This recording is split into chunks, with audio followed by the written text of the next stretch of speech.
Di bawah tanah Indonesia, tersembunyi harta karun yang tak ternilai harganya. Sebuah sumber energi yang berkelanjutan dan ramah lingkungan menunggu untuk dimanfaatkan. Kekayaan ini bukan berupa emas atau permata, melainkan energi panas bumi. Energi yang tersimpan jauh di dalam perut bumi, hasil dari aktivitas vulkanik yang dinamis. Indonesia berada di jalur cincin api Pasifik, wilayah tektonik aktif yang melingkari Samudra Pasifik. Kondisi geografis ini menjadikannya pemilik cadangan panas bumi terbesar kedua di dunia. Sebuah anugerah alam yang luar biasa, dengan potensi yang sangat besar untuk memenuhi kebutuhan energi nasional. Potensi ini adalah jawaban atas tantangan energi masa depan, sebuah solusi untuk mengurangi ketergantungan pada bahan bakar fosil dan mengurangi emisi gas rumah kaca, bersih, stabil, dan terbarukan. Panas bumi menawarkan sumber energi yang dapat diandalkan sepanjang waktu, tidak terpengaruh oleh cuaca atau musim. Namun, panas bumi masih jadi raksasa tidur, potensi besar yang belum sepenuhnya terbangun. Terhambat risiko eksplorasi tinggi, biaya besar yang dibutuhkan untuk pengembangan, dan regulasi rumit yang seringkali menghambat kemajuan. Banyak proyek berjalan lambat, tertunda oleh berbagai kendala teknis dan administratif. Investasi yang sudah ditanamkan pun terancam tidak memberikan hasil yang optimal. Ribuan megawatt listrik bersih terkunci di dalam bumi. Potensi energi yang sangat besar ini belum bisa dinikmati oleh masyarakat luas. Sementara kebutuhan listrik terus naik seiring dengan pertumbuhan ekonomi dan populasi. Permintaan akan energi semakin mendesak, terutama di daerah-daerah terpencil. Kita butuh terobosan untuk membuka gerbang investasi. Kita perlu menarik minat investor, baik dari dalam maupun luar negeri, untuk berpartisipasi dalam pengembangan panas bumi. Kuncinya terletak pada upaya bersama dari semua pihak terkait. Kebijakan tepat yang mendukung pengembangan energi bersih, regulasi pasti yang memberikan kepastian hukum bagi investor, dan komitmen politik kuat dari pemerintah untuk mewujudkan transisi energi. Tanpa fondasi kebijakan yang solid, potensi panas bumi hanya jadi mimpi. Sebuah harapan yang tak kunjung terwujud, meninggalkan kita dengan penyesalan dan kerugian. Saatnya bergerak dari sekadar mengagumi potensi menuju aksi nyata.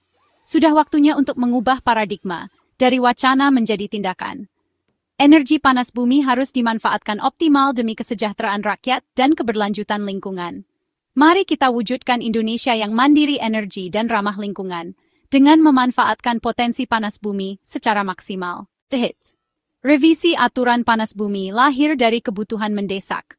Aturan lama dianggap kaku, tak lagi relevan dengan tantangan zaman. Skema harga listrik yang tidak fleksibel dan proses perizinan berbelit membuat investor enggan masuk.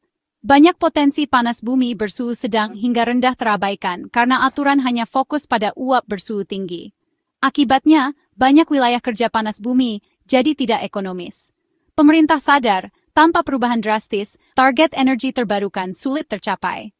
Revisi ini adalah langkah fundamental untuk mengurai hambatan dan mempercepat pengembangan panas bumi. The Indonesian government is rolling out the red carpet, signaling a warm welcome for geothermal investors. This strategic move aims to unlock the vast potential of geothermal energy, positioning Indonesia as a key player in the global renewable energy landscape. At the heart of this policy revision are three primary objectives. First, to significantly boost investment in the geothermal sector, we aim to create a more attractive and conducive environment for both domestic and international investors, streamlining processes and reducing bureaucratic hurdles to accelerate project development and deployment. Second, to strengthen regional economies.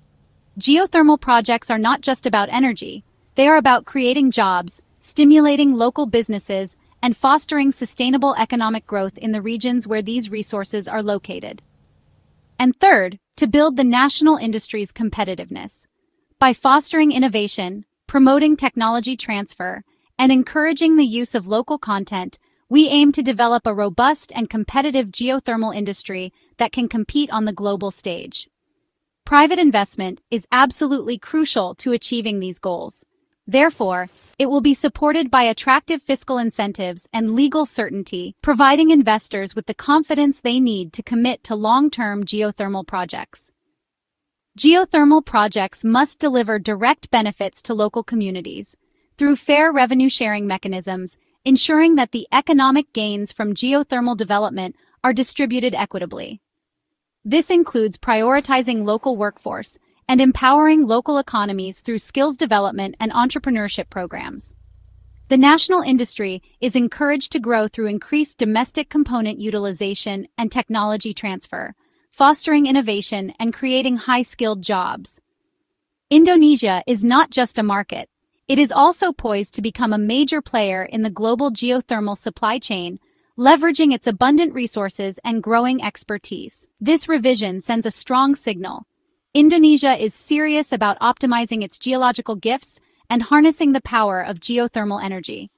The ultimate target is for geothermal to become the backbone of Indonesia's clean energy future, powering our nation sustainably for generations to come.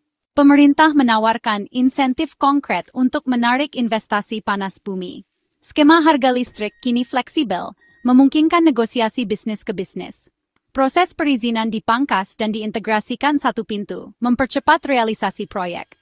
Negara ikut menanggung risiko eksplorasi lewat program pengeboran pemerintah. Insentif fiskal seperti tax holiday dan pembebasan bea masuk menekan biaya investasi awal. Internal rate of return proyek panas bumi diproyeksikan meningkat, membuatnya lebih kompetitif. Paket insentif ini mengatasi hambatan utama investasi dari hulu ke hilir. Harapannya, investasi di sektor panas bumi akan mengalir deras. Revisi kebijakan juga mendorong lompatan teknologi. Teknologi Organic Rankine Cycle, TRC, memungkinkan pembangkitan listrik dari panas bumi bersuhu sedang hingga rendah. Ini membuka peluang pengembangan wilayah kerja yang sebelumnya dianggap tidak ekonomis.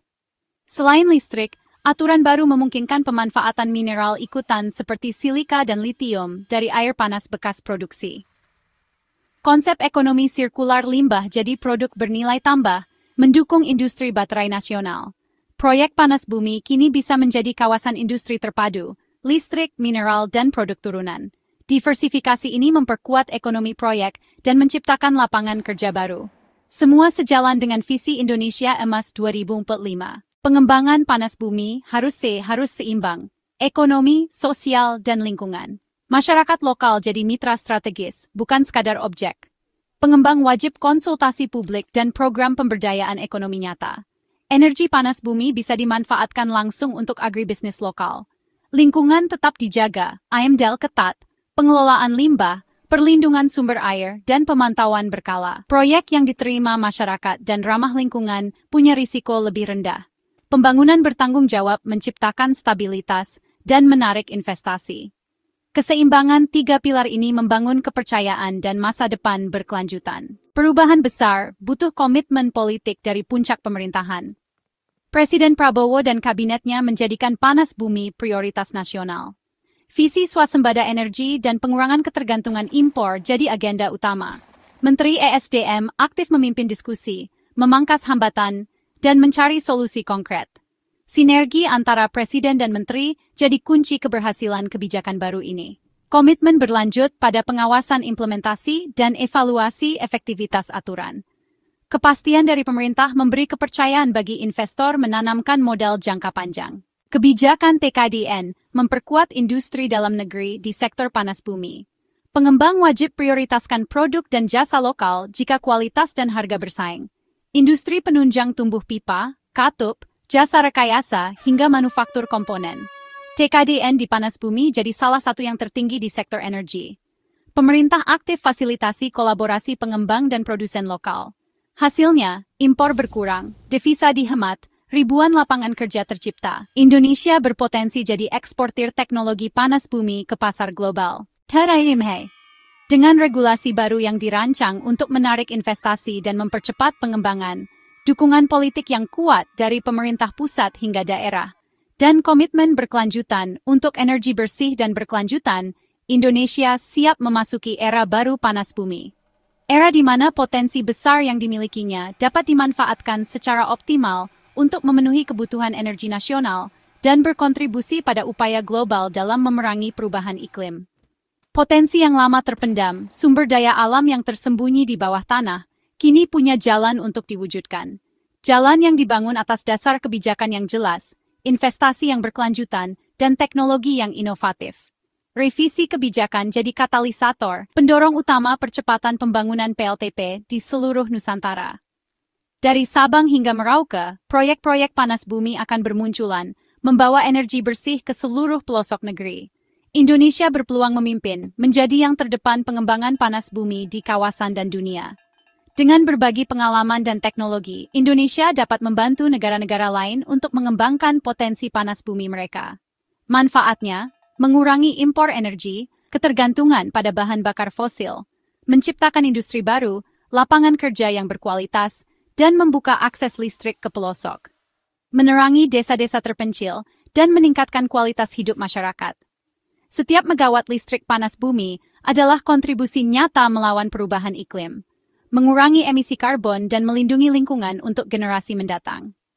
Pembangunan ekonomi dan perlindungan lingkungan bisa berjalan beriringan, menciptakan masa depan yang berkelanjutan bagi Indonesia. Tantangan tetap ada, tapi fondasi kebijakan baru dan kolaborasi jadi modal optimisme. Optimisme bahwa Indonesia dapat mencapai target energi bersihnya dan menjadi pemimpin global dalam energi panas bumi. Indonesia tak boleh hanya jadi penonton transisi energi global. Kita harus menjadi pemain utama, penggerak perubahan. Saatnya jadi raksasa panas bumi dan inspirasi dunia. Menunjukkan kepada dunia bahwa energi bersih dan pembangunan ekonomi dapat berjalan seiring.